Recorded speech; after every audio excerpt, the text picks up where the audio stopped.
neste momento, abrir a Escritura. Eu gostaria de ler 2 textos iniciais com a igreja. Lembrando que nós ainda estamos ministrando o Evangelho de João. Este ano foi dedicado ao Evangelho de João, em que nós estamos aqui fazendo não uma abordagem exaustiva de versículos por versículos, mas uma abordagem temática da essência do Evangelho. Estamos partindo do Evangelho de João para tocarmos o Evangelho de Jesus Cristo, que é a sua própria pessoa, a sua própria mensagem. E o capítulo 6 de João, que nós começamos a falar um pouco na semana retrasada, é um dos capítulos importantíssimos, não somente do próprio Evangelho de João, mas de toda a Escritura, porque ele trata de questões muito fundamentais acerca de uma verdadeira experiência com a vida. Eu digo verdadeira experiência uma vez que não somente nós conseguimos ver pela nossa experiência nos dias atuais, mas como já está profetizado também em Apocalipse capítulo 2 e capítulo 3, quando no Apocalipse o próprio Jesus Cristo ele fala profeticamente acerca da igreja ao longo da sua história, e apontando para o nosso tempo de maneira específica, nos é dito que este tempo em que hoje nós vivemos seria um tempo de profunda apostasia espiritual.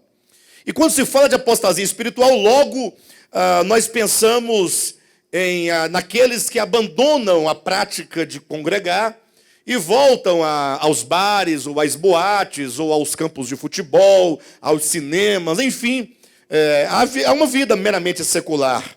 Mas o que o Apocalipse nos diz acerca deste nosso tempo, do espírito de Laodiceia, é que esta apostasia se daria por meio de um espírito de independência da igreja em relação a Cristo, uma igreja que se consideraria abastada, de maneira a não precisar de coisa alguma, uma igreja que se sentiria rica, uma igreja que se sentiria completamente independente do próprio Deus e do próprio Senhor Jesus, o cabeça da igreja, ao ponto de, na carta à igreja em Laodiceia, Apocalipse capítulo 3, ser dito que Cristo está do lado de fora e batendo a porta do coração, não a porta do coração dos pecadores que ainda não receberam a Cristo, porque lá é uma carta à igreja de Laodiceia, ou que seja uma carta à igreja dos últimos dias,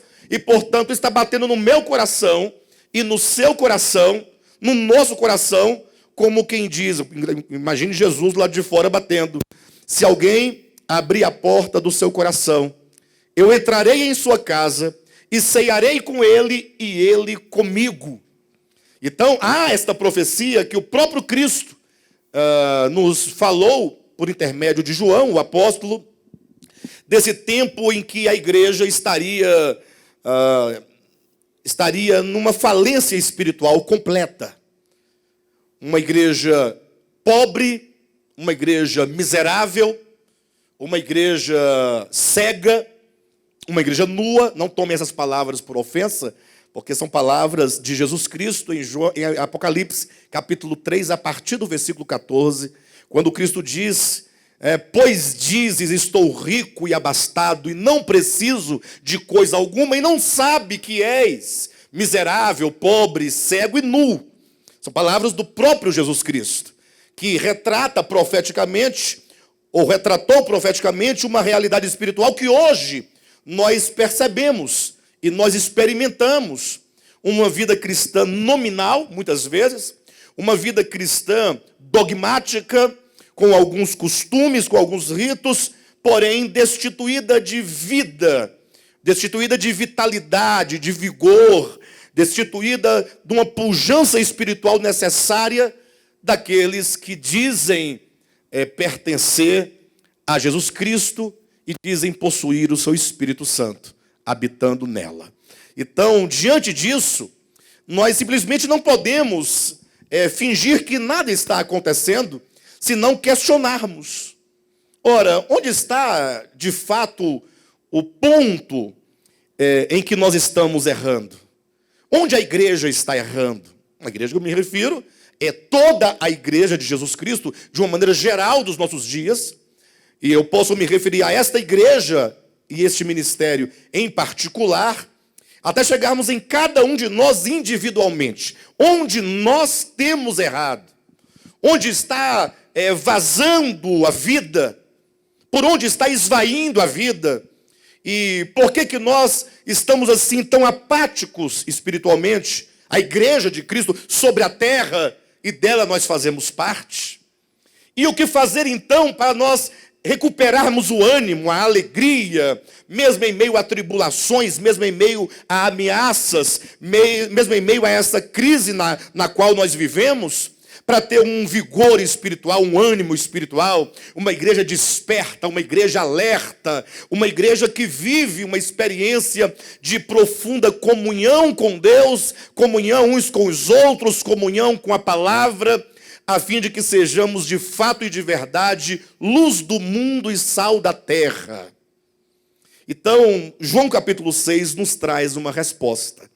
E hoje eu quero, então, ler apenas um versículo, lá de Gênesis capítulo 3, e ler também um versículo de João capítulo 6. Só que eu não vou me basear apenas em versículos.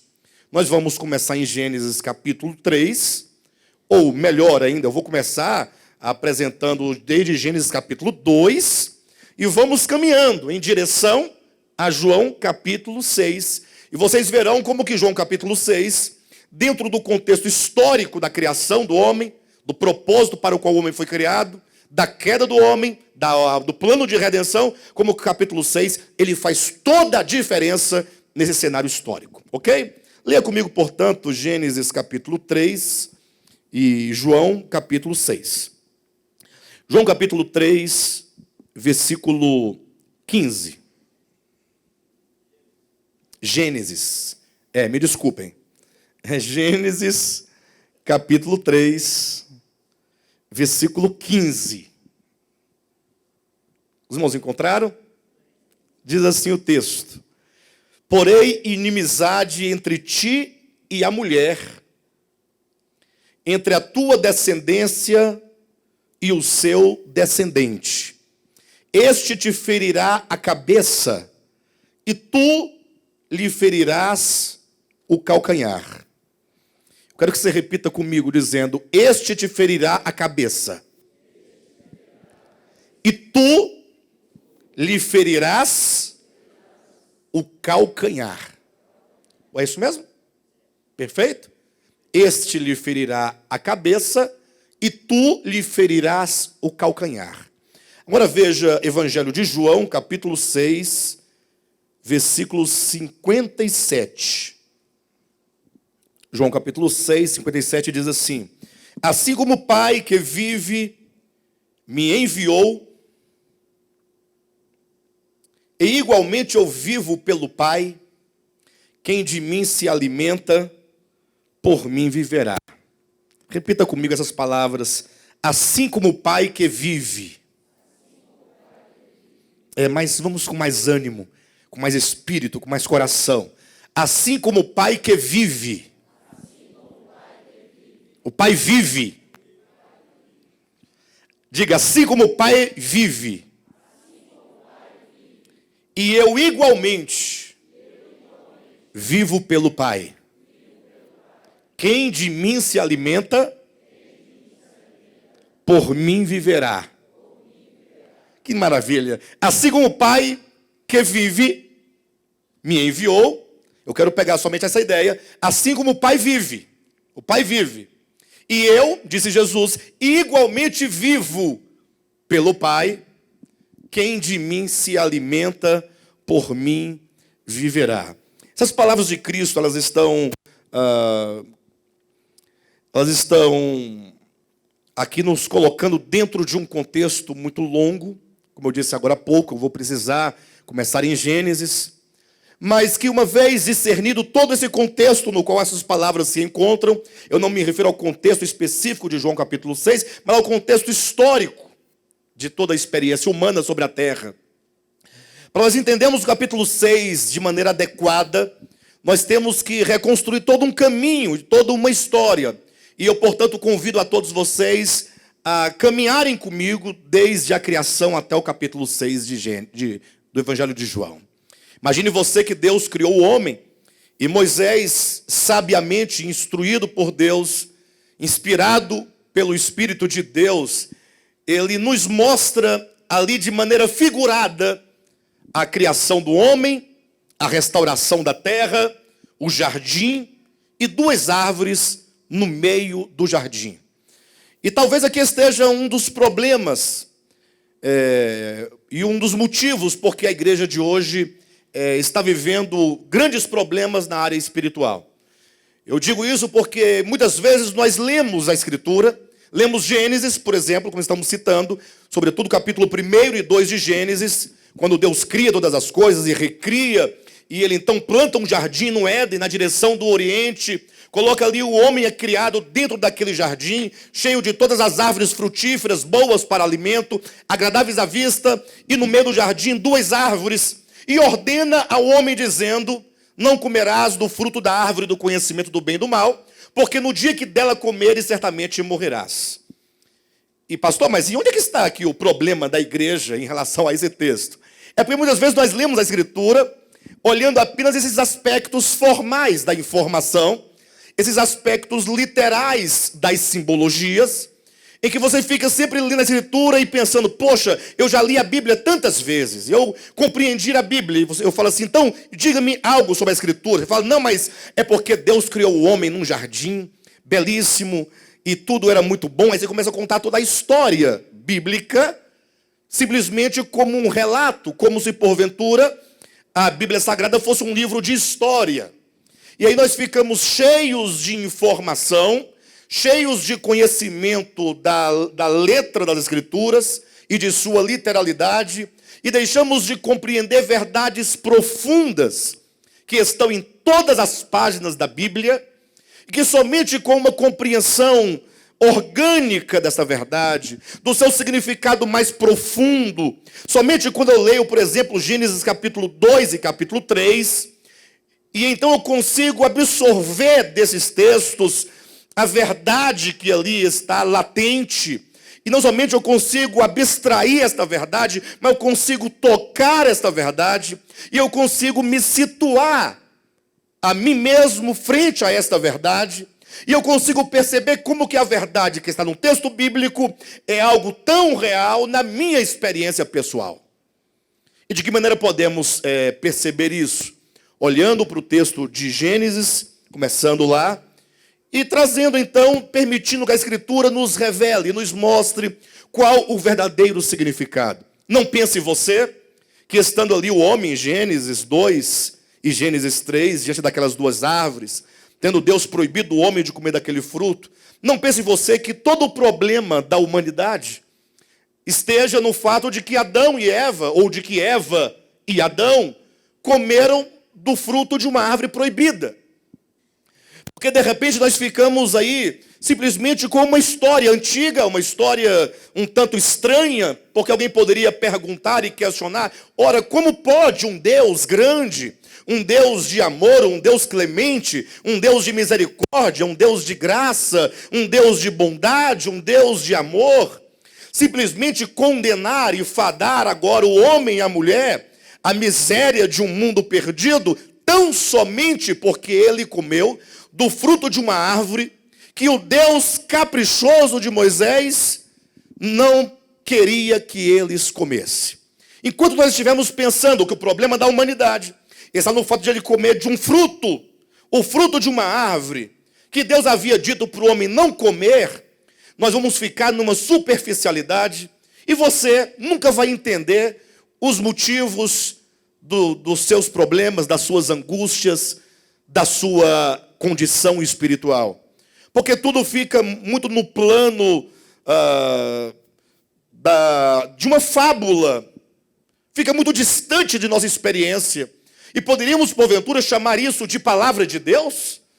E alguém questionaria, mas você está colocando em descrédito, em dúvida, o que Moisés disse? Eu falei, jamais.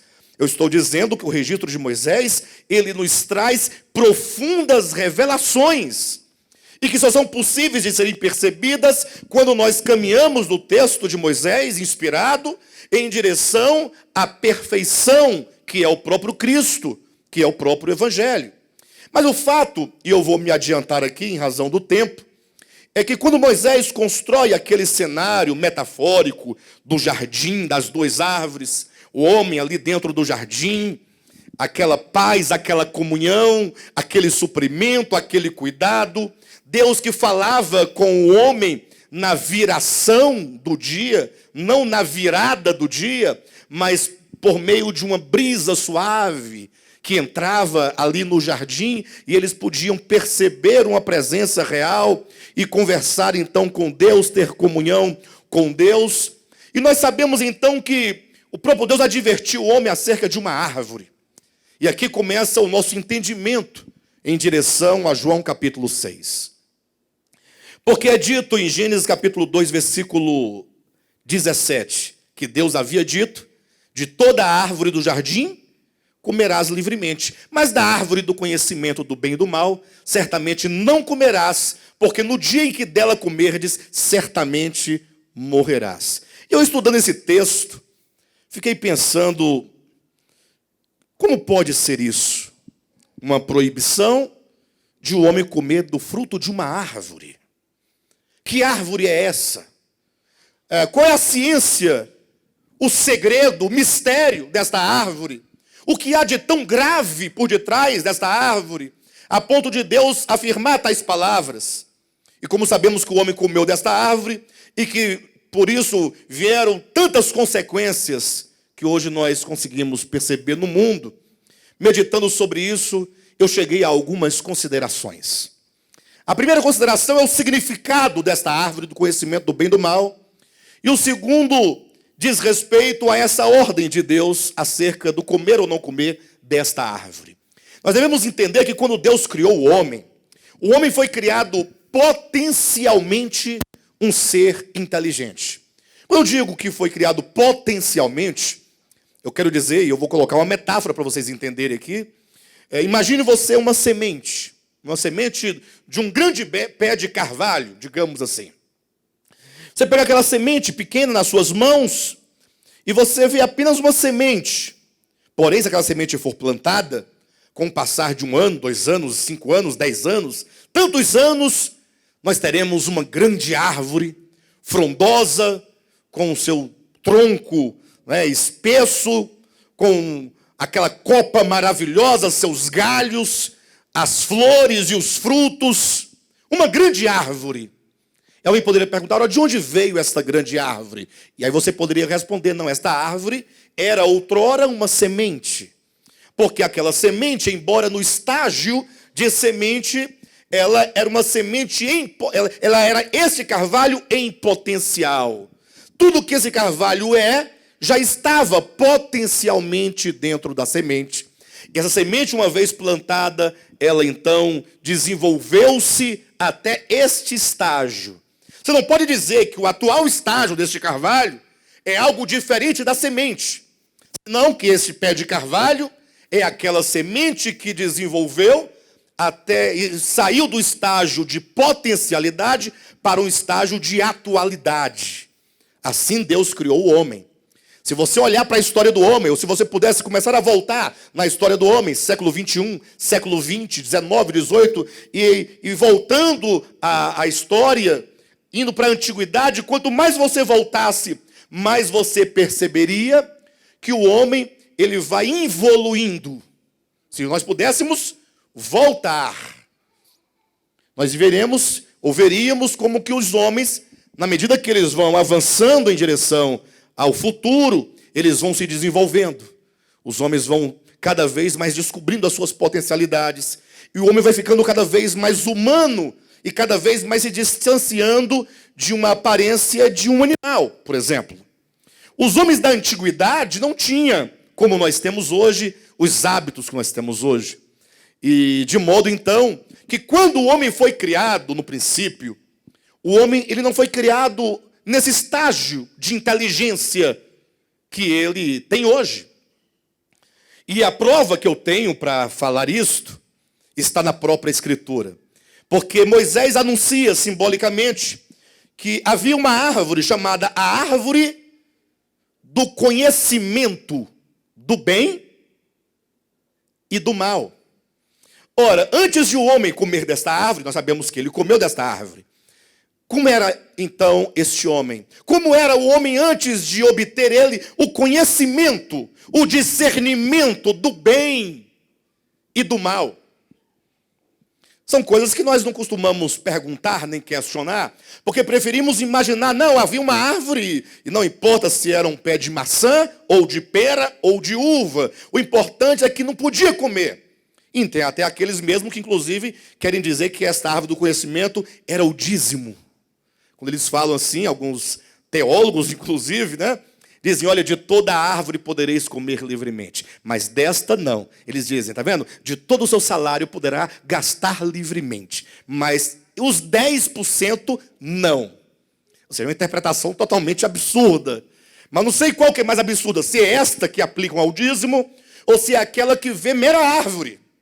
Como se Deus fosse um pai caprichoso, que colocasse alguma coisa somente para provar o filho. E para provar nada, mas para provar que o filho não presta. Porque Deus sabia que o homem comeria. Ou não sabia? Então nós não podemos ter essas interpretações tão vazias de sentido, de significado, se não entender que se a árvore é a árvore do conhecimento do bem e do mal, esta árvore era a árvore que tinha a capacidade de dar ao homem o conhecimento do bem e do mal, que uma vez comendo desse fruto, o homem adquiriria, ou ele transitaria do estágio de inconsciência para o estágio de consciência. Ele transitaria do estado de não conhecer o bem e o mal, não discernir o bem e o mal, para então, agora estar no nível de crescimento, em que ele discerniria o bem, o mal, o certo, o errado, a luz e as trevas. De maneira que antes, então, desta árvore, o homem não tinha tal discernimento. E, portanto, se o homem não tinha o discernimento do certo e do errado, ele não podia ter o que chamam de livre-arbítrio. E eu pergunto, como poderia o homem ter livre-arbítrio se o homem não discernia entre o certo e o errado? Como é que eu posso arbitrar a minha própria vida entre o certo e o errado, se eu não tenho o discernimento do que é certo e do que é errado? Alguém diria, pastor, mas está negando o livre-arbítrio antes do homem comer? Ele não comeu porque ele tinha livre-arbítrio? Exatamente isso que eu estou afirmando. O homem não tinha o livre-arbítrio antes de comer deste fruto e nem poderia ter.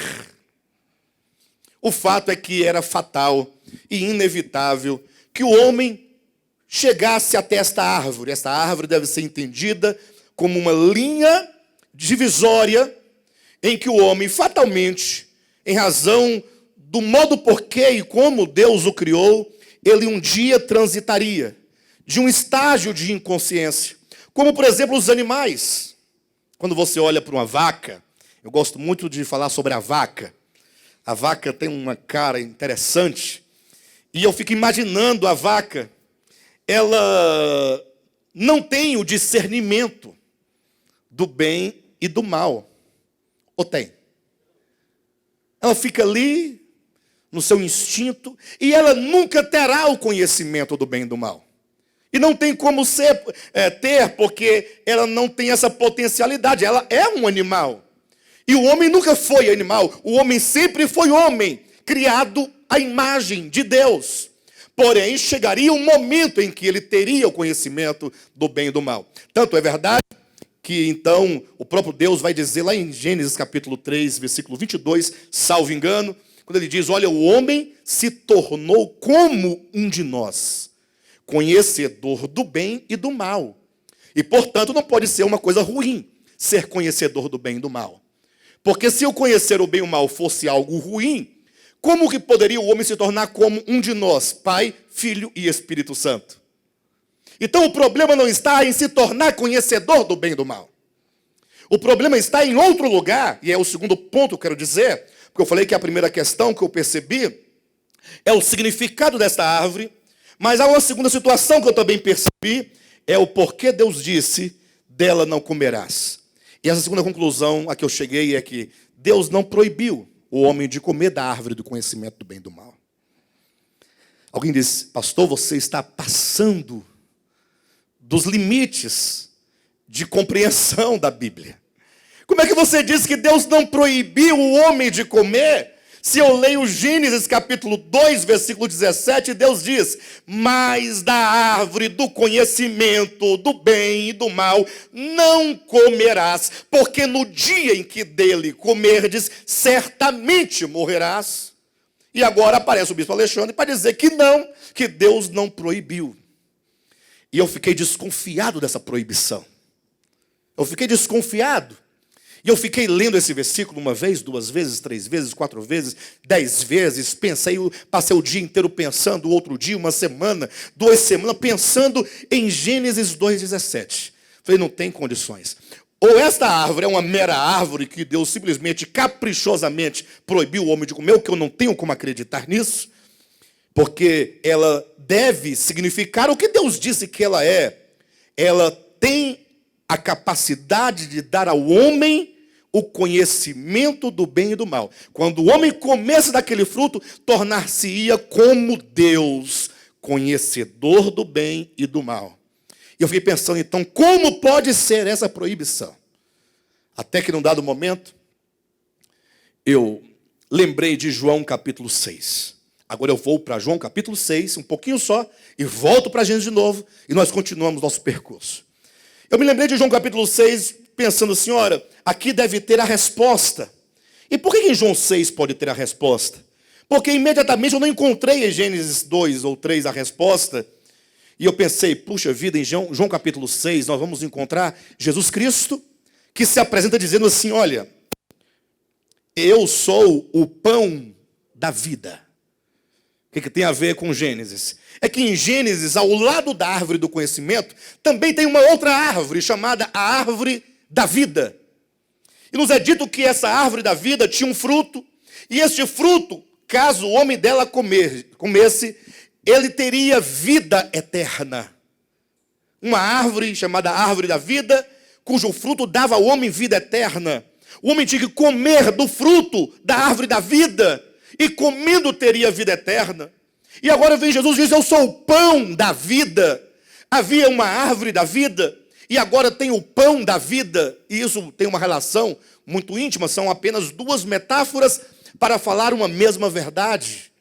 Uma vez que o homem comesse do pão da vida, disse Jesus, quem come do pão da vida, quem come da minha carne e bebe do meu sangue, esse tem a vida eterna.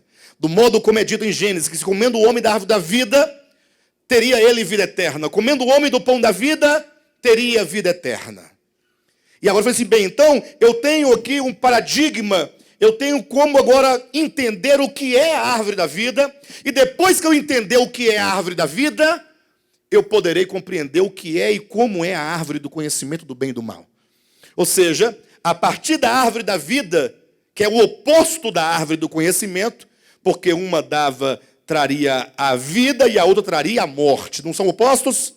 Então, se eu puder compreender a árvore da vida, eu compreenderei a árvore do conhecimento do bem e do mal. É só você inverter o sentido oposto.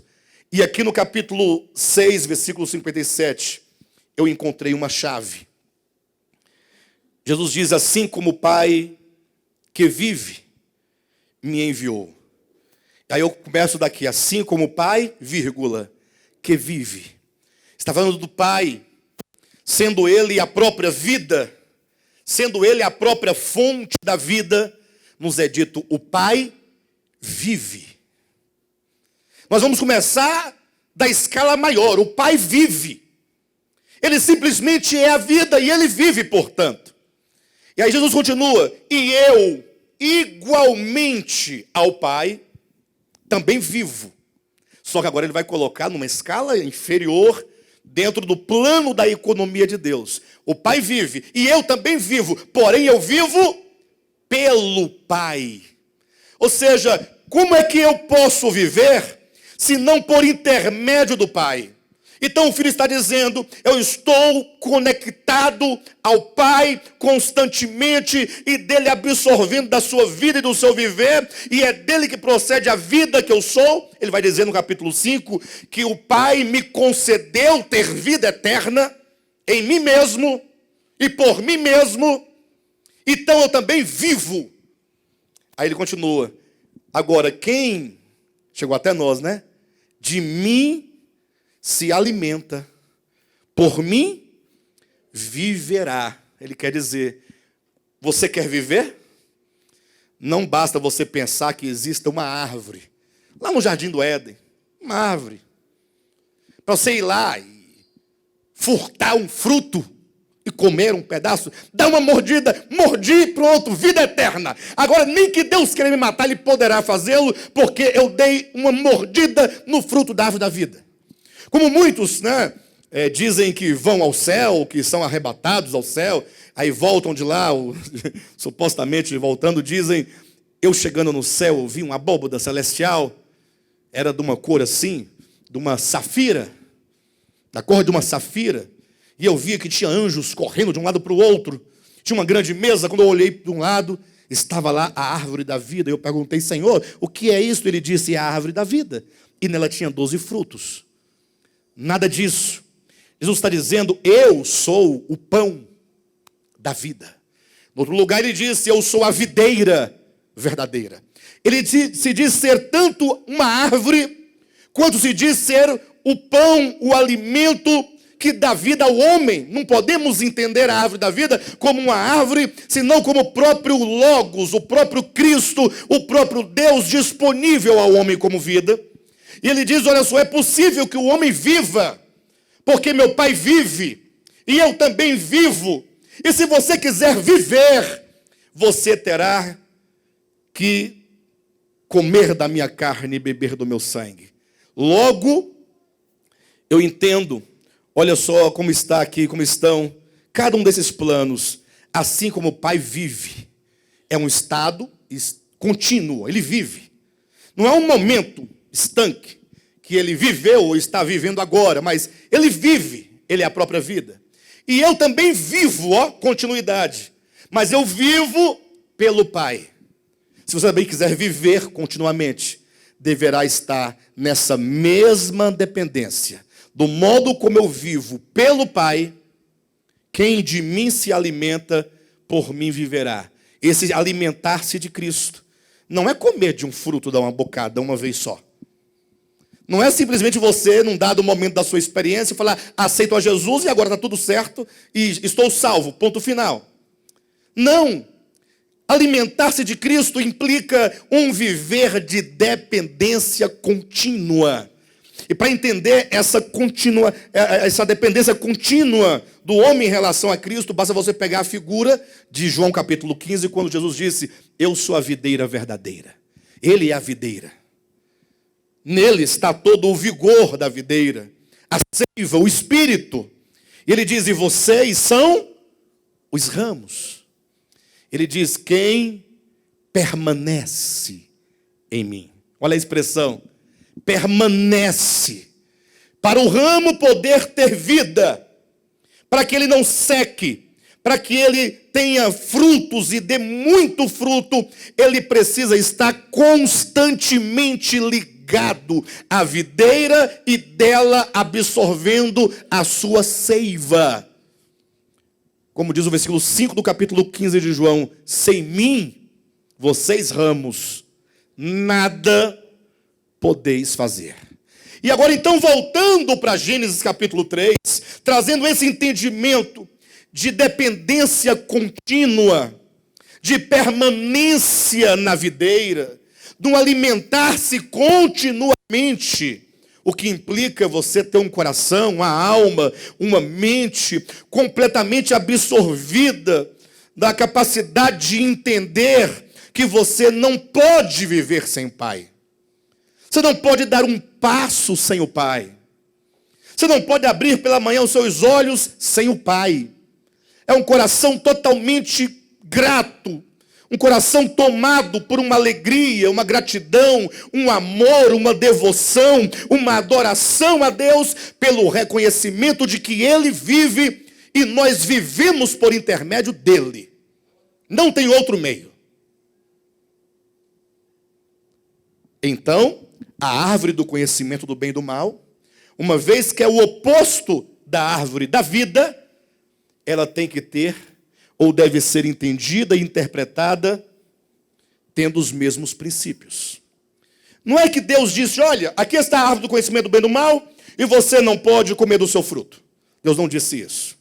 Ora, se nós entendemos que essa árvore do conhecimento, ela fala do limite que o homem então passaria do estágio de não conhecer o bem e o mal, para o estágio de então conhecer o bem e o mal. Uma vez conhecendo o bem e o mal, é como se o homem estivesse num caminho único, caminhando. E ele não tem opção de ir para a direita nem para a esquerda. Mas num dado momento, esse caminho, ele abre para dois sentidos, cria uma bifurcação. E nesse ponto, portanto, o homem agora ele tem a possibilidade de escolher ir para a direita ou ir para a esquerda. Ele agora é conhecedor do bem e do mal. E agora, portanto, a grande pergunta é, uma vez que o homem tornou-se conhecedor do bem e do mal, o que ele fará com essa consciência de si mesmo, com a consciência de mundo e a consciência de um Deus? Os animais, por exemplo, como eles nunca chegaram nesse momento em que teria que decidir, porque eles não têm esse discernimento, eles vivem e, portanto, eles não pecam. Eles não cometem o que a Bíblia chama de pecado, no grego hamartia, eles não erram o alvo. Um cavalo não erra o alvo nunca. O cavalo não pode ser um pecador, não pode cometer pecados. Ele só pode ser cavalo, a vida inteira cavalo. Nasce cavalo, cresce cavalo, come capim e nunca decide pelo bem e nem pelo mal. A grande questão de Gênesis capítulo 3 é a seguinte: e agora que o homem tem esse conhecimento do bem e do mal, o que ele fará do seu arbítrio? O que ele fará? E o que ele deveria fazer? Vamos começar por onde ele deveria fazer. O que o homem deveria fazer? Simples. João capítulo 17, versículo 2 diz assim, capítulo 17, versículo 3, e a vida eterna é esta. Você quer saber o que é a vida eterna? Lembra de João capítulo 6? Quem come da minha carne e bebe do meu sangue, esse tem a vida eterna. E somente quem de mim se alimenta por mim viverá. E a vida eterna é esta. Qual que é a vida eterna? Só uma pergunta, vocês acham que cavalo, vaca, macaco, jumento, saci, tem vida eterna? Poderá ter a vida eterna? E por que os animais não podem ter a vida eterna e você pode ter a vida eterna? Onde está o segredo? Por que Deus privou os animais de vida eterna? Simples. Jesus diz, e a vida eterna é esta, que te conheçam a ti, o único Deus verdadeiro, e a Jesus Cristo a quem enviaste. Vida eterna consiste em conhecer a Deus. Por isso que a vida é eterna. Porque o objeto do nosso conhecimento, que é Deus, é eterno. E o homem, portanto, desde o momento em que ele adquiriu conhecimento, a árvore não é do conhecimento? Uma vez que ele adquire conhecimento, como Deus diz, o homem tornou-se como um de nós, conhecedor do bem e do mal. Uma vez tendo ele ciência da sua existência, olhando para si, vendo eu, olhando para o outro e vendo tu, olhando para o mundo, para Deus, para tudo que existe, tendo discernimento, deveria o homem agora falar assim, que maravilha, Deus me deu conhecimento, eu tenho discernimento. E os demais animais não têm esse conhecimento, nem o discernimento. O que eu farei do meu conhecimento? Ele deveria fazer, vou projetar esse conhecimento, essa capacidade de conhecer, e eu vou então conhecer a Deus, e assim eu viverei eternamente. Ele deveria colocar todos os seus esforços intelectuais, cognitivos, para o conhecimento de Deus. O conhecimento de Deus. O conhecimento não como tendo um fim em si mesmo ou para o homem, mas como sendo o único meio que o homem possui de viver e viver eternamente. Conhecendo a Deus, conhecendo a Deus, conhecendo a Deus. Nós, por exemplo, que cremos em Cristo, recebemos vida eterna. E a vida eterna consiste, então, quando entrarmos, não somente na eternidade, mas desde então, tendo vida eterna, conhecendo Deus hoje, e quando entrarmos para a eternidade, conhecermos a Deus, sem nunca conhecê-lo plenamente, porque sendo Ele infinito, nunca o ser finito poderá abarcar todo o infinito. Então o homem estará para sempre, uma vida eterna, conhecendo a Deus. Mas o homem fez exatamente o contrário.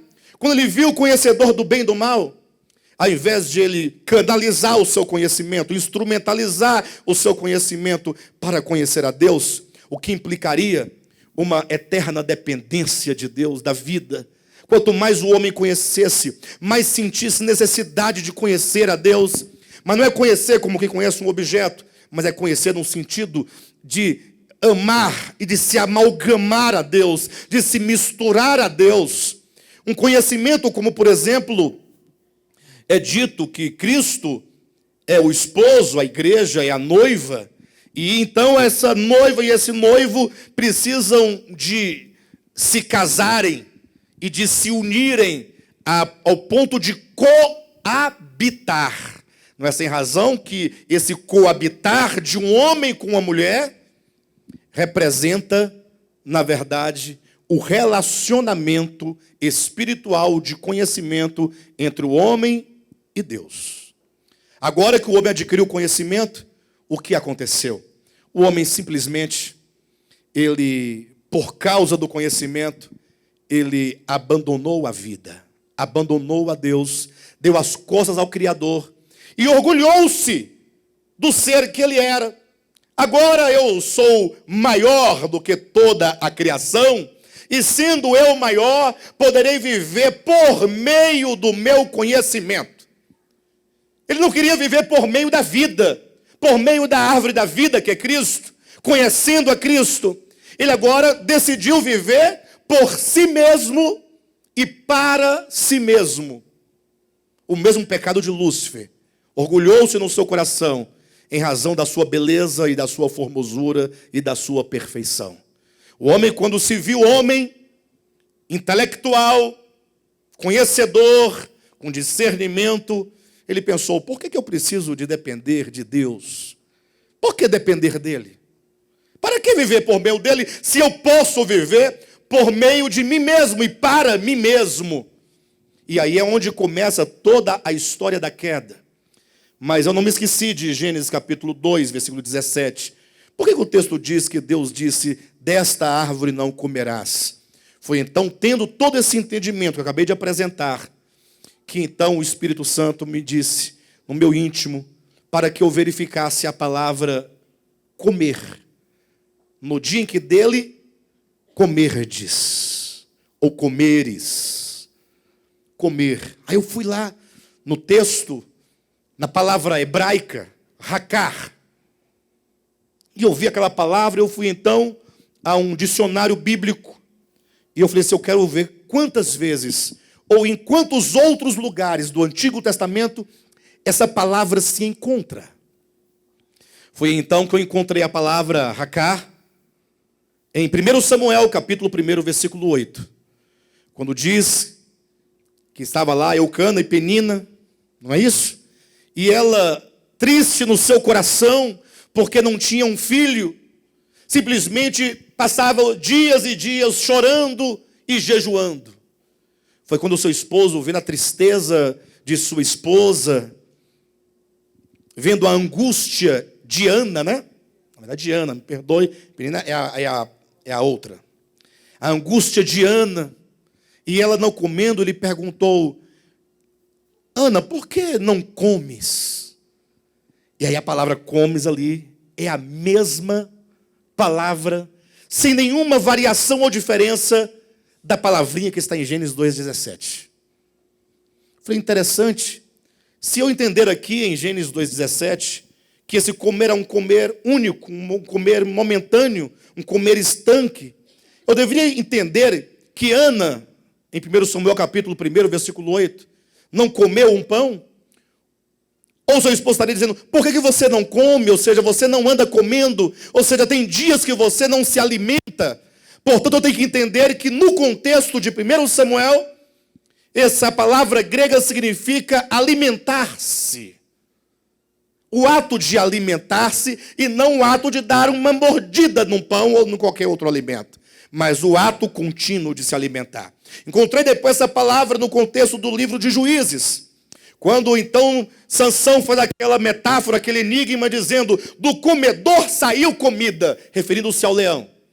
E a palavra comedor lá é racal. Ou seja, o que é um comedor no sentido do enigma de Sansão? É um animal que come, que se alimenta e que devora, do comedor. Olha, uma palavra vai ganhando várias acepções diferentes. Encontrei em Levítico capítulo 25, quando lá também diz que essa palavra ela se aplica exatamente a um sentimento de angústia profunda que toma o homem completamente. Quando alguém está completamente tomado de angústia, absorvido de angústia, aparece a palavra racal. Ou seja, ser consumido interiormente por uma obsessão.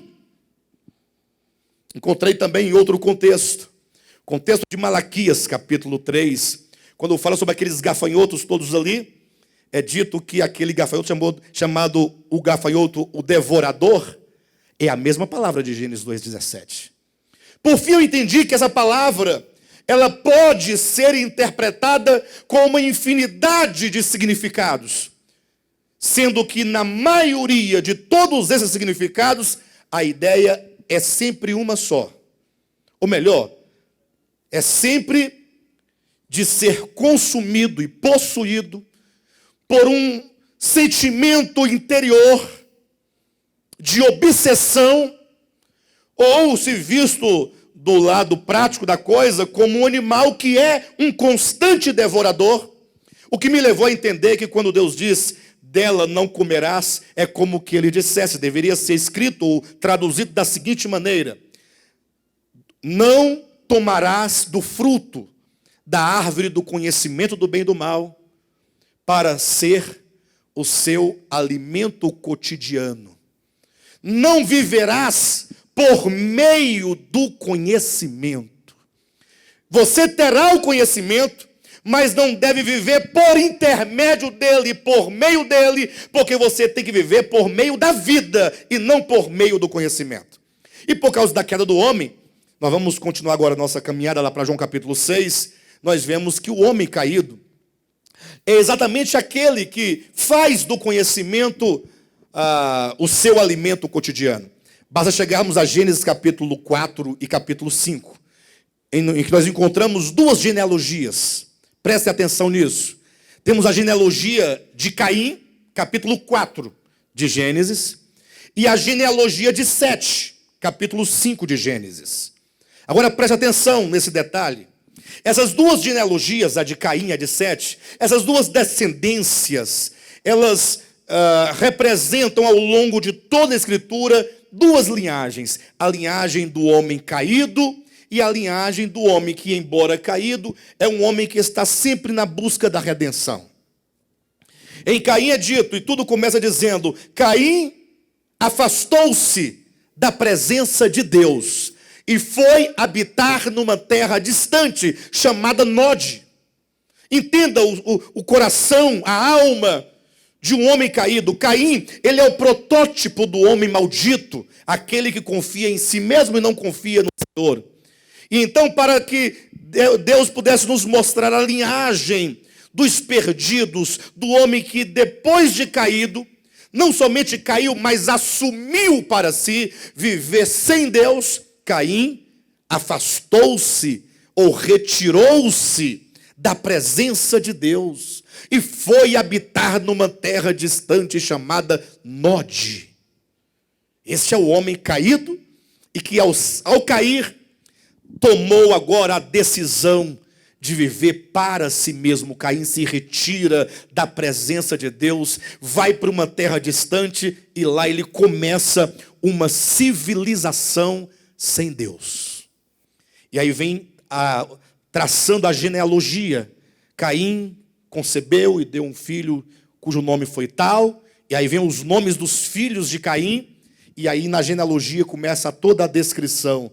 Este filho de Caim inventou os instrumentos musicais. Este outro filho de Caim tornou-se fabricante de tendas. Aquele outro criou a indústria de armas brancas ou de armas cortantes. Então a descendência de Caim foi uma descendência de pessoas que começou a canalizar o conhecimento para a produção de um mundo e de uma civilização em que Deus era descartável. Nós podemos fazer a nossa própria cidade, podemos ter a nossa própria alegria, os nossos próprios meios, nossos próprios recursos. Afinal, Caim é aquele que decidiu ser lavrador da terra. Aquele que produz pela sua própria força a sua subsistência. Por isso que começaram todas as suas gerações, inventaram a música, inventaram os instrumentos cortantes, criação de gado, tendas, construíam cidades, foram criando um mundo para si. Ao passo que a outra genealogia, que fala exatamente o oposto, é a de Sete. Sete foi o filho que Deus deu a Adão e Eva no lugar de Abel, que foi assassinado.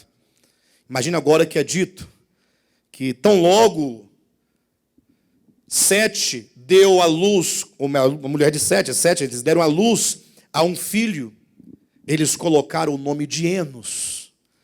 Sabe o que significa a palavra Enos? Fraco, frágil, mortal.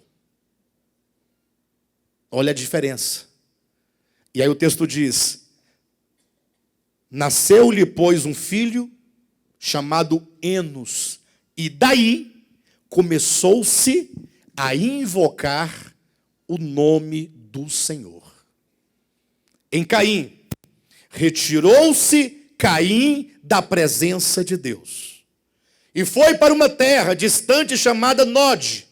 E lá ele começa uma civilização sem Deus. Aí é uma genealogia daqueles que abandonam o Criador, daqueles que, movidos por uma ilusão e um orgulho, porque se sente um homem capacitado, um homem habilitado pelo conhecimento, eu posso construir um mundo para mim mesmo. Já o outro, ele começa a invocar o nome do Senhor. Invocar o nome do Senhor significa exatamente você nascendo em você um sentimento, uma consciência constante, íntima, profunda de incapacidade, de saber eu sou fraco, eu sou frágil, eu sou mortal e, portanto, eu não posso viver sem Deus. E daí se começa a invocar o nome do Senhor. Aí quando se começa a construir a linhagem desses que invocam o nome do Senhor, diferentemente da genealogia de Caim, é dito que o fulano nasceu e ele viveu. E ele então gerou um filho. E depois de gerar o filho, ele viveu tanto tempo. E depois morreu.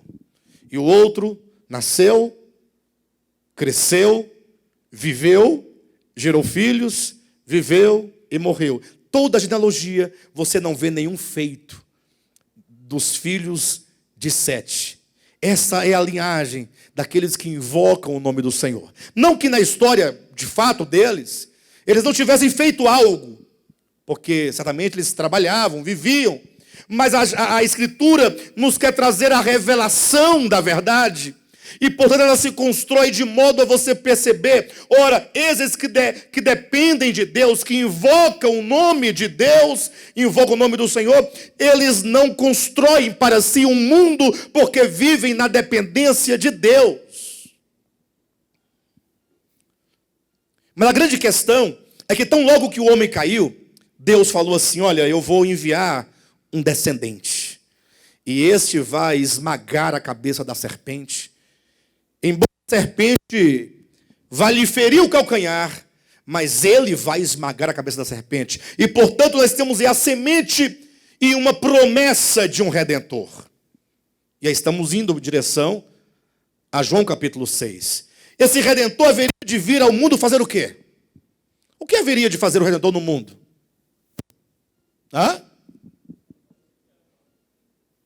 O que viria fazer? Sim, mas o que o texto diz? Que o descendente faria?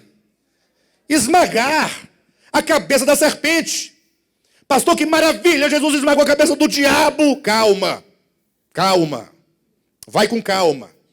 Tem muito crente por aí que está de mãos dadas com a serpente, dormindo com a serpente, morando com a serpente, convivendo em harmonia com a serpente, sendo um com a serpente, e está dizendo que está pisando na cabeça da serpente, ou que Cristo pisou a cabeça da serpente. Temos que compreender o significado disso. Essa serpente é o mal. Sim, é o diabo. Mas o que é o diabo, senão um espírito de oposição a Deus? O que é o diabo, senão o primeiro ser que se tornou protótipo de quantos viessem depois dele, com o mesmo espírito, com o mesmo sentimento de aversão ao Criador, de independência, como aquele que diz: eu subirei acima de todas as estrelas dos céus, e eu estabelecerei o meu trono do lado norte, e eu serei semelhante ao Altíssimo. Terei o meu reino, terei o meu trono, terei a minha vida, serei independente. Não quero viver por meio da vida. Eu posso viver por meio do meu conhecimento, por meio de mim mesmo, das minhas habilidades, da minha capacidade. Afinal, eu sou maior do que todas as criaturas de Deus. E esse espírito, portanto, ele se reproduz e ele se multiplica nos corações e nas consciências de todos os seres que, tendo conhecimento, iludiu-se e agora considera-se ou acha que pode viver por meio de si mesmo. Aí vem a promessa: olhem para mim, o Salvador, o Messias, ele virá e ele vai esmagar a cabeça da serpente. E como vocês acham que Cristo esmagou a cabeça da serpente? Como foi que isso aconteceu? Mas antes de chegarmos nesse ponto, como foi que isso aconteceu? Passando pelas genealogias, vocês viram aí claramente, entra-se na história do povo de Israel. Ao entrar no meio da história do povo de Israel, logo nós vemos que tão logo começa a história do povo, como nação no Monte Sinai, é dado ao povo a lei, os 10 mandamentos. Atenção, olhem para mim. E o que diz a lei dos 10 mandamentos? Não. Não é assim? E depois diz: faça.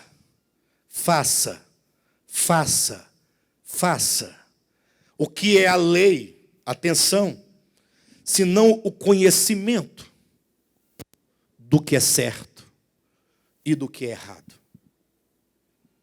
O que é a lei?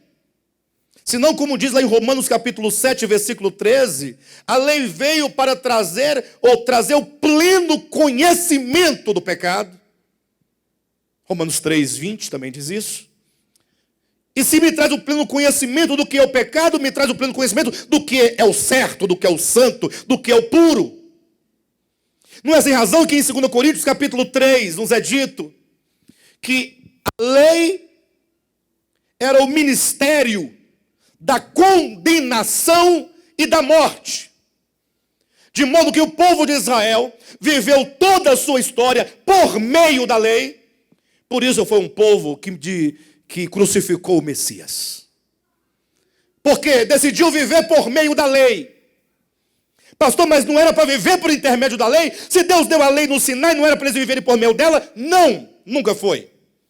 A lei foi dada simplesmente para o homem, ao compreender o bem e o mal, eles se virem completamente miseráveis, e eles deveriam então se lançar aos pés do Salvador, clamando por salvação. Romanos capítulo 7 é muito claro. Quando então me deparei com a lei, encontrei o mal que habita em mim. E enquanto aquele homem do capítulo 7 de Romanos tentou viver por meio da lei, ele só morria, até quando ele viu: se eu continuar aqui vivendo por meio da lei, eu estarei morto. Portanto, ele gritou, clamando e dizendo: miserável homem que sou, quem me livrará do corpo desta morte? Ele decidiu não mais viver por meio da lei e reconhecer que é incapaz que é caído, que é perverso e que ele precisa de um Salvador. A história do povo de Israel, portanto, marcada por derrotas espirituais do início ao fim, fala dos resultados de se viver por meio do conhecimento do bem e do mal, por meio da lei. Mas aí na dispensação da plenitude do tempo, Deus enviou seu filho, nascido de mulher, nascido sob a lei, para resgatar aqueles que estavam debaixo da lei. E então ele veio como o Salvador prometido, o descendente prometido. E ele veio para quê? Pergunto novamente. Para esmagar a cabeça da serpente. Fico imaginando Jesus com um pau na mão. Cadê a serpente? Eu vou esmagar a cabeça dela. Cadê a serpente? Se Jesus fosse pentecostal, faria isso. Cadê a serpente? Eu vou esmagar. Vocês algum dia já viram Jesus Cristo esmagando cabeça de serpente nos evangelhos? Já viram em algum momento? Em algum momento da vida de Jesus, quando ele estava no deserto, não havia serpente no deserto? Deveria ter muitas. Mas o texto diz que ele estava lá matando serpente no deserto. Será que essa profecia de Gênesis 3,15 se cumpriu? Porque eu não vejo o seu cumprimento. Pastor, calma, pastor, porque isso é simbólico. A serpente, Apocalipse 12:9, é o diabo. E quando foi que você viu nos evangelhos Jesus esmagando a cabeça do capeta? Onde foi? Pelo contrário, me parece que quando ele foi à cruz, foi o capeta que esmagou a cabeça dele. Pessoal, por favor, pensem comigo, venham comigo. Foi o diabo que bateu, que cuspiu, que insultou, que destruiu. E ele calado, sofrendo tudo. Como foi que essa profecia se cumpriu ou não se cumpriu? Se cumpriu, e aqui está o segredo. Que maravilha, amados. Quando o Verbo entrou no mundo, vamos imaginar humanamente as coisas. Antes de ele sair do céu, tudo preparado, ia descer à terra, ao mundo, nascer de uma virgem. Ele ia saindo, voltou, falou: Pai. E o pai, diante dele, ele olha para o pai e ele chama o pai de Deus. Isso faz toda a diferença. Porque, pelo que nós sabemos das Escrituras, o Filho é Deus, ou não é? Toda a discussão da Trindade Divina só vai chegar num acordo, num final. O Cristo de Deus é Deus. Está lá no princípio, era o Verbo. O Verbo estava com Deus e o Verbo era Deus. Imagine só, o Filho, Deus, não somente Deus, Deus Criador, Ele criou todas as coisas. Ele fez todos os universos. Ele é a vida de sustentação de tudo que existe. Tudo foi criado nele, por meio dele e para ele. Ele é o Senhor do universo. Ele é o herdeiro de tudo. Um ser grande, majestoso. Chega diante do Pai e começa assim a história da encarnação. Ele diz: Deus.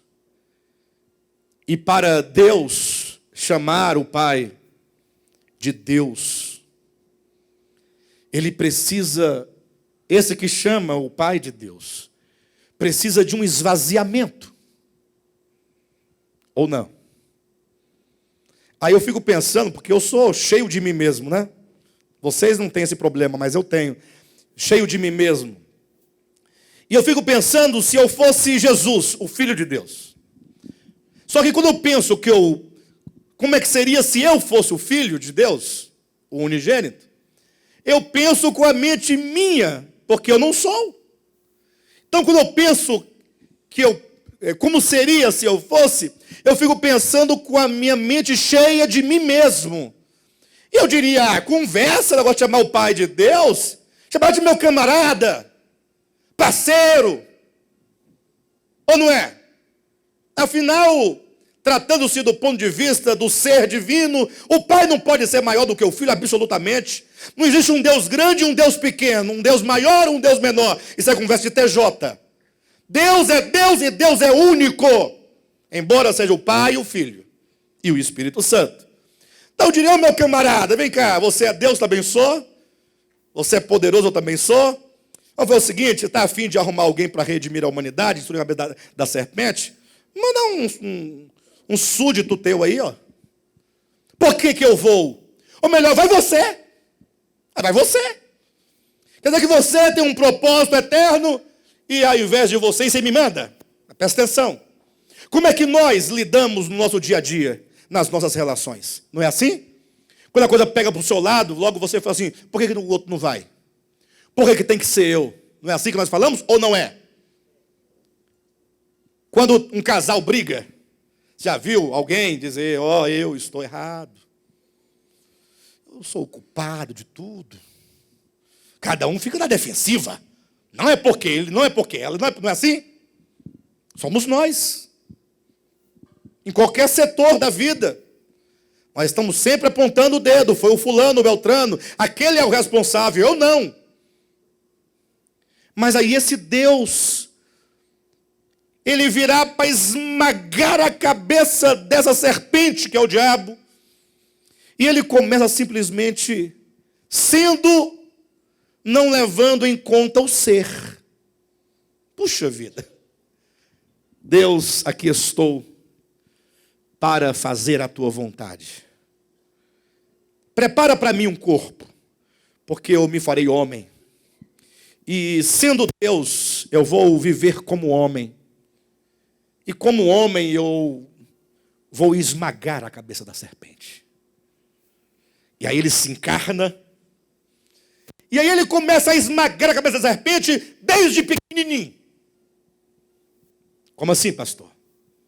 Cada vez que o homem Jesus, o homem, não o Deus eterno, se deparava com uma circunstância, e a serpente vinha ao seu ouvido, como falou ao ouvido de Eva, e dizia, olha, você tem direito, você deve, você pode, você vai deixar, você vai permitir, você não vai reagir.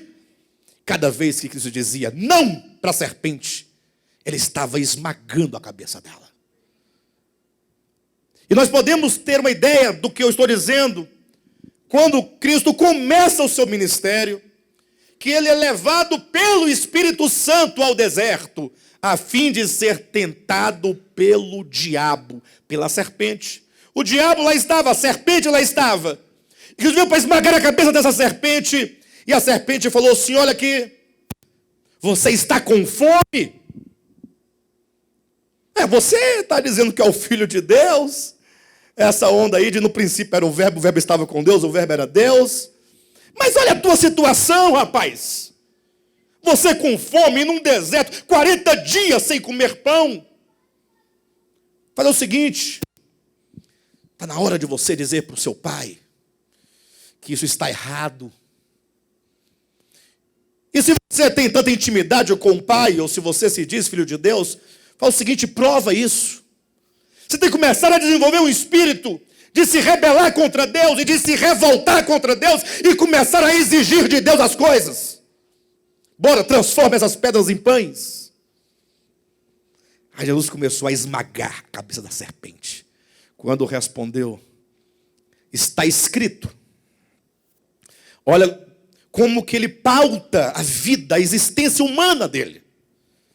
Não só de pão viverá o homem, mas de toda palavra que procede da boca de Deus.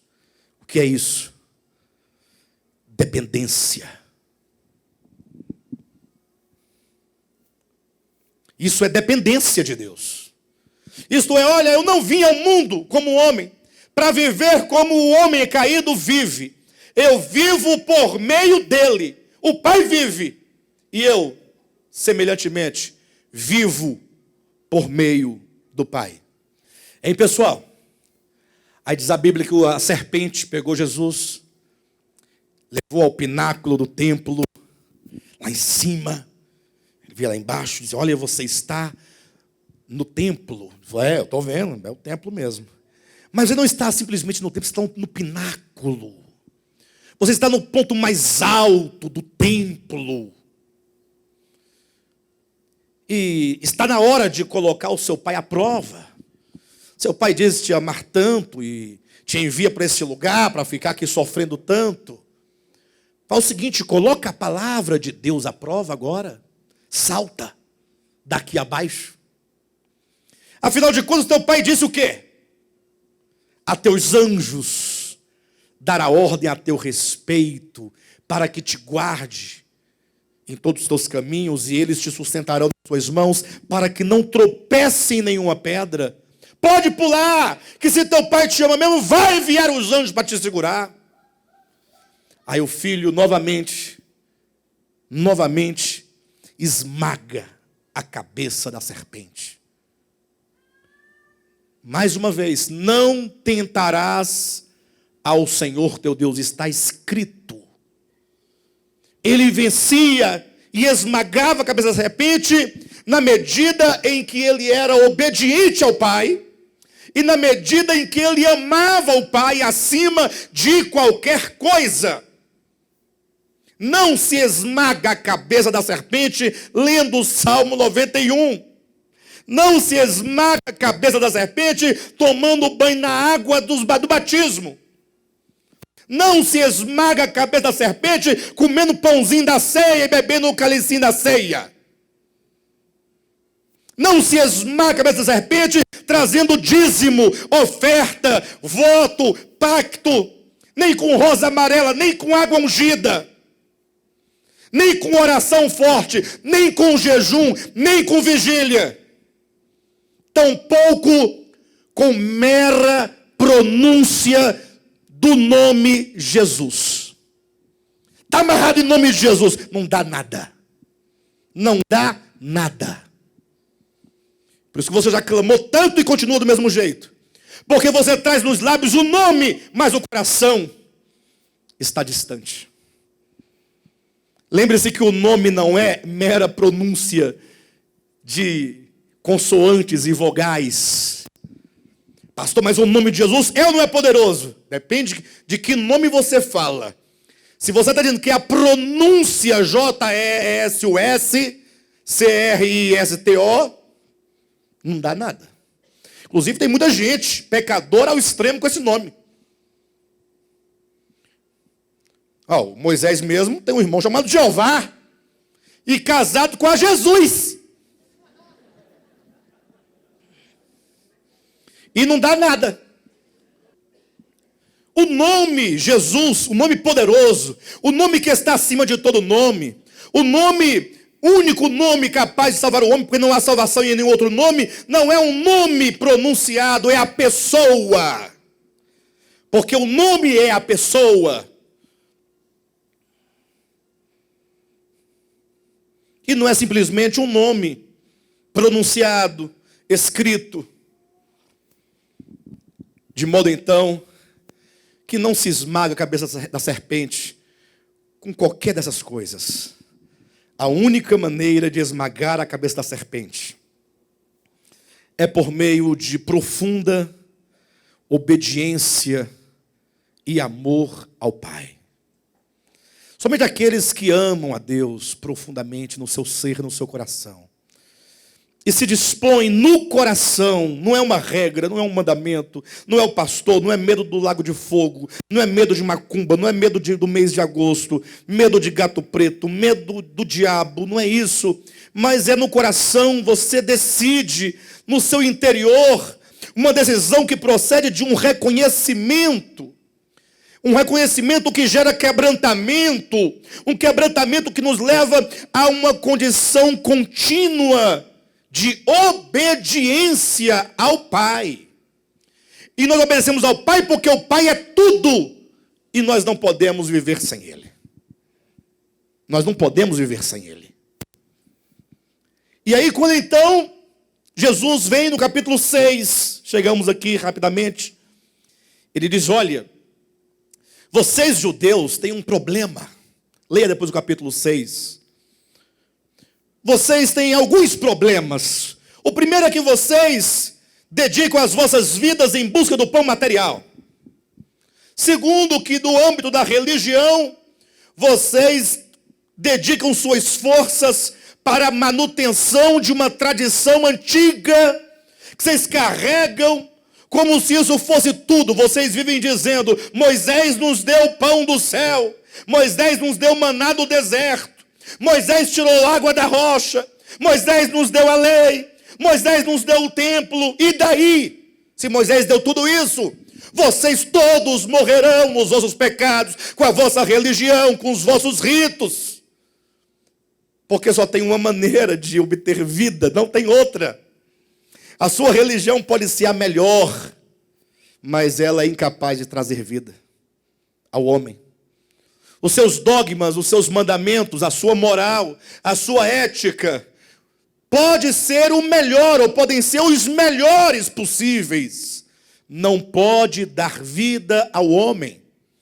E aqui, portanto, está a razão e a explicação e o motivo, o porquê o cristianismo vive hoje uma história de falência espiritual, de fraqueza espiritual, de debilidade espiritual. Um cristianismo que não é capaz de mudar nem a si mesmo, que dirá o mundo. Caído. Um cristianismo pobre, cego, nu, miserável. Uma igreja impotente, uma igreja destituída de sentido espiritual. E se ela acabasse hoje, não faria nenhuma falta para o mundo. E olha se não trouxesse algum lucro. Se acabasse igreja, acaba essa história. Não faria falta para o mundo. Um pastor vai se levantar e dizer: não, mas é porque nós pregamos o evangelho e nós convertemos as almas. Ele para de beber. Aí o AA faz o quê? Não precisa de vocês, tem um AA. Tem, pare de fumar em 5 dias.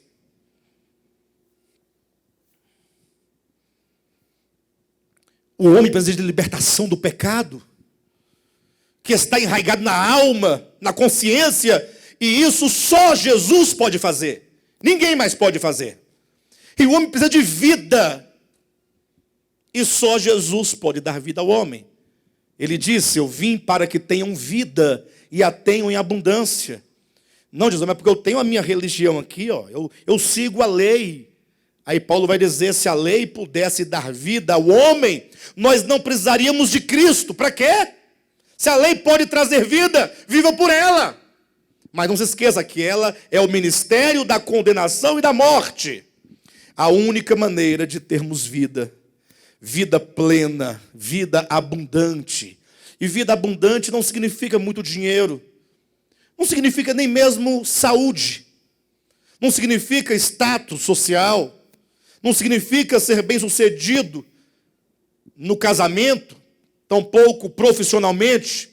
Vida plena significa uma alma em paz com Deus.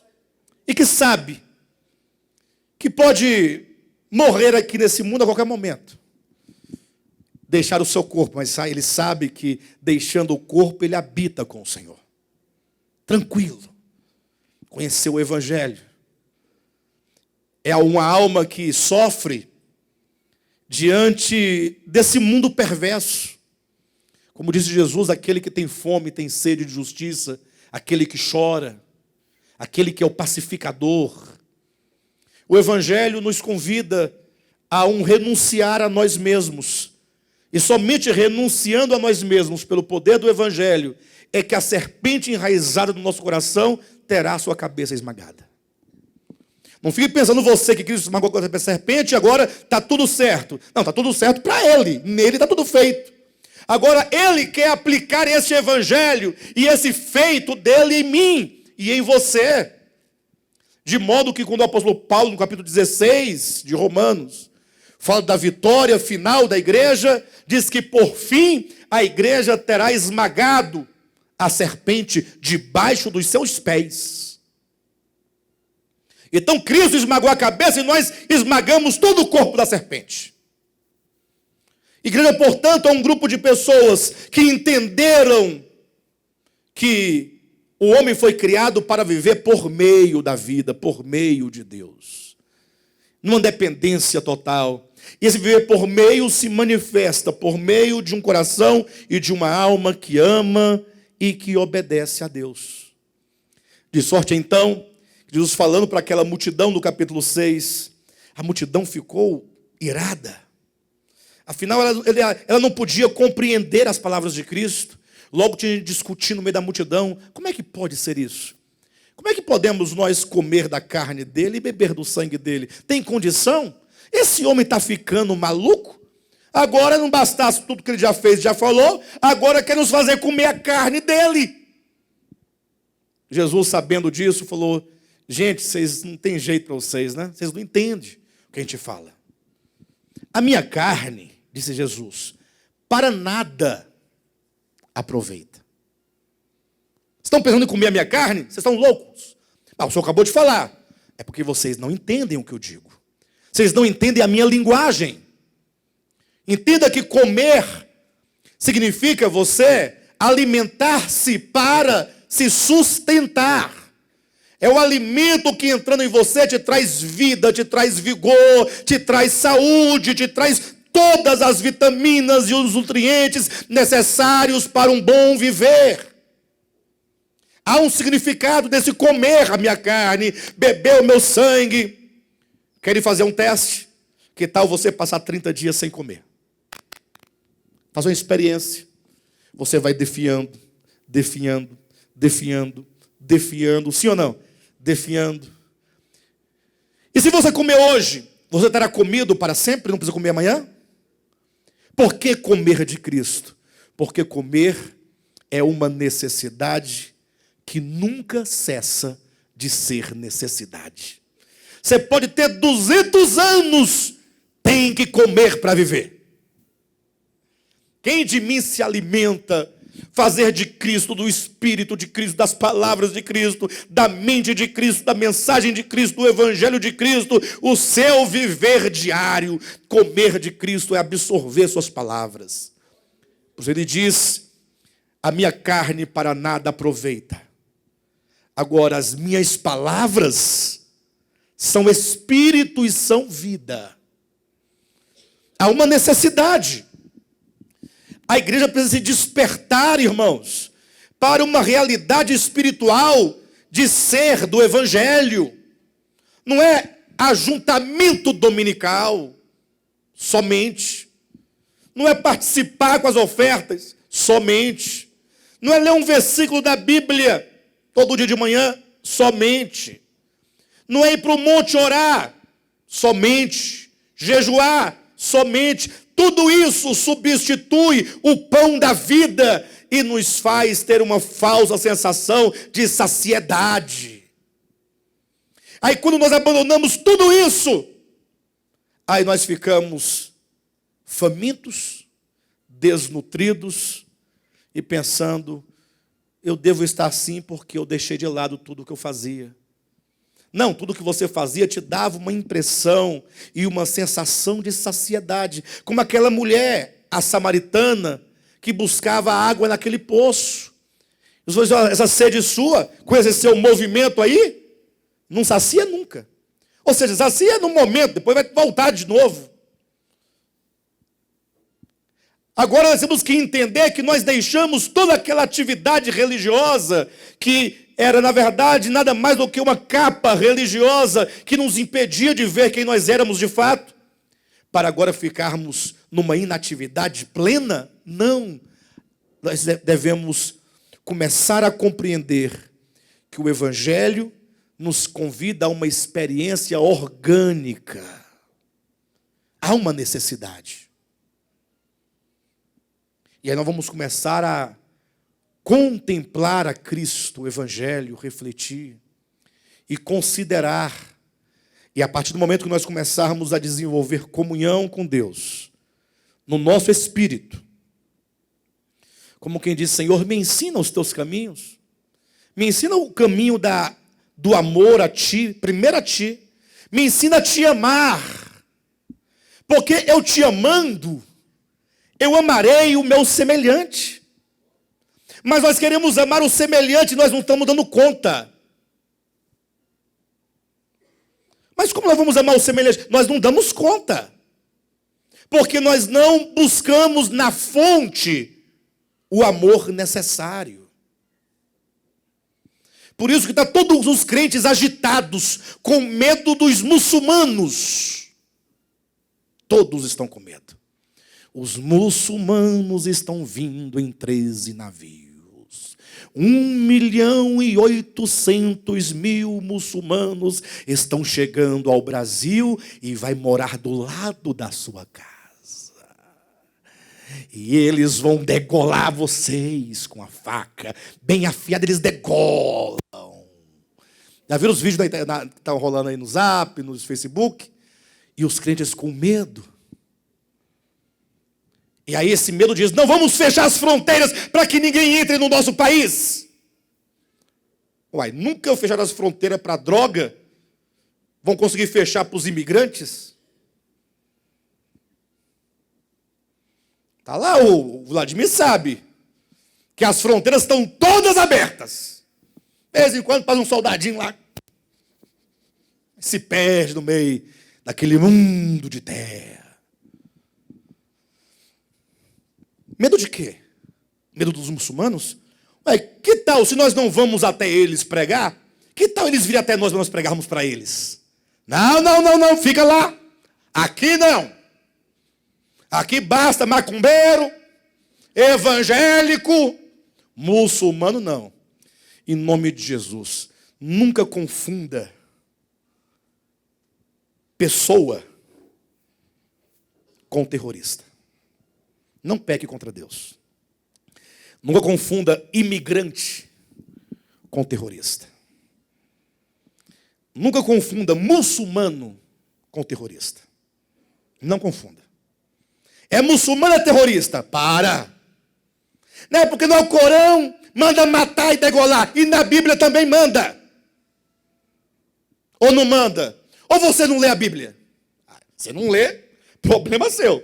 Mas se começar lá de trás, gente, daqui a pouco você vai matar muita gente. E muita gente perdeu sua vida. Criança, jovem, velho, virgem, todo tipo que o suposto Jeová mandava. O suposto.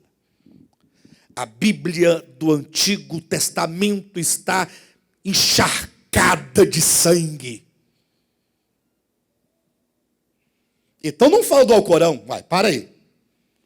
Pastor, mas o que fazer então se eles quiserem vir para cá? Jesus diz assim, para você e para mim, guarda a sua espada. Bora, embainha a espada. Mas Senhor, não, embainha é para guardar. Não é para batalhar. Apenas ame a Deus. Encha-se de Deus. E ame a todos, indistintamente. Ó, indistintamente. E se ele me matar, morra pelo Evangelho. Morra pelo Evangelho. Melhor do que morrer de qualquer outra coisa, de câncer, de AIDS, tuberculose, de bala perdida. Eu sei que existe todo um aspecto, né? Mas isso compete às autoridades, que tem que usar de uma polícia inteligente, um serviço de inteligência, para poder filtrar aquele que vem com maldade no meio, daquele que não tem para onde ir. O que nós não podemos fazer é desenvolver um espírito, né? Um etnocentrismo maldito, perverso, e querer classificar as pessoas boas, chamadas evangélicas, das pessoas más, chamadas muçulmanos. Cuidado, porque tem muita gente boa do lado de lá, e muita. E tem muita gente perversa do lado de cá. Muita gente perversa. Roubando as ovelhas, estuprando as ovelhas, matando as ovelhas. Ou não tem? Então é preciso que nós nos despertemos. Eu sei, nós estamos vivendo os últimos dias. E, portanto, mais do que nunca precisamos voltar ao Evangelho. E João capítulo 6 é um texto claríssimo. Quem se alimenta de Cristo viverá por ele. Quem se alimentar do conhecimento do bem e do mal, morrerá. Não tem alternativa. Ou você vive por Cristo, ou vive pelo conhecimento? Conhecimento são todas as nossas espertezas e as nossas capacidades e as nossas potencialidades. Tudo o que você é o conhecimento. Agora, que tal nós pegarmos tudo o que nós somos e entendermos que nós recebemos de Deus e nos entendermos como mordomos e falar: eu não quero me apropriar dos bens divinos, eu quero ser um administrador dos bens divinos. E então poder distribuir, poder ser um mordomo fiel, que possa compartilhar dons, talentos, dádivas, amor, abraço, uma mão que se estende, um pão que se divide, e somente assim o nome de Deus será glorificado nas nossas vidas. Amém, queridos?